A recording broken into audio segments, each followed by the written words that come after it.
غوث اعظم درمیان اولیاء، غوث اعظم درمیان اولیاء، چوں محمد درمیان انبیاء۔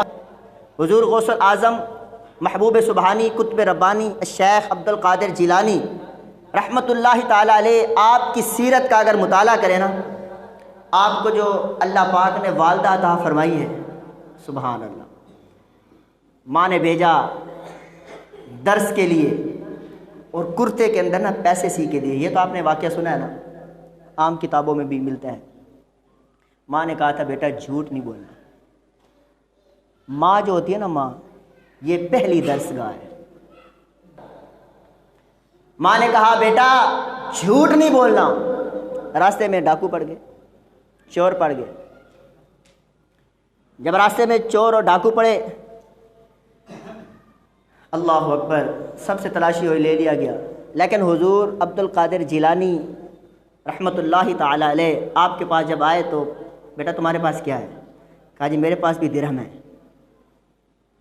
اس نے کہا یہ عجیب بچہ ہے، باقی سارے چھپا رہے ہیں، یہ بتا رہا ہے۔ وہ لے گیا بڑے سردار کے پاس، مختصر کر رہا ہوں، سردار کے پاس لے گیا۔ سردار نے کہا بیٹا تمہارے پاس کیا ہے؟ کہا میرے پاس درہم ہے۔ کہا کہاں ہیں؟ کہا کرتے میں سلے ہوئے ہیں، ماں نے سی کر دیے ہیں۔ وہ اور پریشان ہوا کہ بھئی مال کو تو چھپایا جاتا ہے، میں نے سچ بولا ہے۔ کہا کیوں بولا ہے؟ کہا مجھے ماں نے یہ نصیحت کی تھی کہ بیٹا زندگی میں کبھی جھوٹ نہیں بولنا، زندگی میں کبھی جھوٹ، بولیں ذرا، زندگی میں کبھی جھوٹ جھوٹ۔ حضور فرماتے ہیں الصدق ینجی والکذب یہلک، سچ جو ہوتا ہے نا وہ نجات دیتا ہے، سچ نجات دیتا ہے اور جھوٹ ہلاک کر دیتا ہے۔ الصدق، صدق نجات دے دیتا ہے، جھوٹ ہلاک کر دیتا ہے بندہ۔ بزرگوں سے پاک نے جھوٹ نہیں بولا۔ اس کا نتیجہ کیا ہوا؟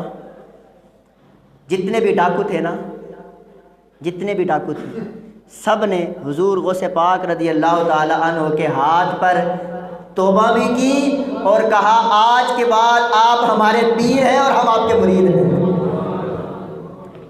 پہلے جو مرید ہے نا حضور غوث پاک کے، وہی ڈاکو تھے جو آپ نے سچ کی بنا پر انہیں مرید کیا تھا۔ یہ ماں کی نصیحت، اگر مائیں ایسی ہو نا تو بیٹے لال عبد القادر جیلانی جیسے بنتے ہیں۔ اور اگر والد کی طرف دیکھیں نا تو والد بیٹھے تھے نہر کے کنارے، انہوں نے سیب کھا لیا تھا، سیب۔ آج تو پتہ نہیں مکان کے مکان ہڑپ ہو جاتے ہیں، پرواہ نہیں ہے، ایک سیب چلا گیا تھا اندر۔ اللہ اکبر، دل میں اضطرابی کیفیت، پریشانی ہو گئی، میں نے سیب کھا لیا، میرا نہیں تھا، میں اس کا مالک نہیں ہوں، کس کا ہے یہ سیب؟ تلاش کریں جی مالک کون ہے۔ نہر کے ساتھ ساتھ چلتے گئے، دیکھا کہ نہر کے ہی کنارے ایک باغ ہے سیب کا، اور ایک درخت کی جو ٹہنیاں ہیں وہ نہر کے اوپر کھڑی ہیں اور سیب بھی لگے ہوئے ہیں۔ آپ نے یقین کر لیا کہ یہیں سے سیب گرا ہے اور جا رہا تھا تو میں نے اٹھا کے کھا لیا ہے۔ اللہ اکبر، مالک کے پاس پہنچے، کہا جی میں نے آپ کا سیب کھا لیا ہے، آپ کی اجازت کے بغیر مجھے معافی دے دیں، مجھے معافی دے دیں۔ اس نے کہا جی نیک بندہ لگتا ہے۔ اس نے کہا جی معافی نہیں ہے۔ اچھا جی معافی کیوں نہیں ہے؟ کہا جی معافی تب ملے گی جب میرے باغ کی دیکھ بھال کرو گے۔ کہا جی کتنے؟ کا چند سال ہے، چند سال میرے باغ کی تم نے دیکھ بھال کرنی ہے، اس کے بعد جو ہے وہ پھر تمہیں دیکھیں گے کہ معافی تمہیں دیں یا نہ دیں۔ باغ کی دیکھ بھال کی، وہ جو چند سال جو شرط میں طے ہوئے تھے بھی اتنے سال آپ نے دیکھ بھال کرنی ہے، وہ جب دیکھ بھال کر لی نا، کہا جی اب مجھے معافی دے دیں۔ کہا ابھی بھی نہیں۔ کہا اچھا جی اب کیا شرط ہے؟ کہا میری ایک بیٹی ہے جو آنکھوں سے اندھی ہے، کانوں سے بہری ہے، زبان سے گنگی ہے، پیروں سے لنگڑی ہے، ہاتھوں سے لولی ہے۔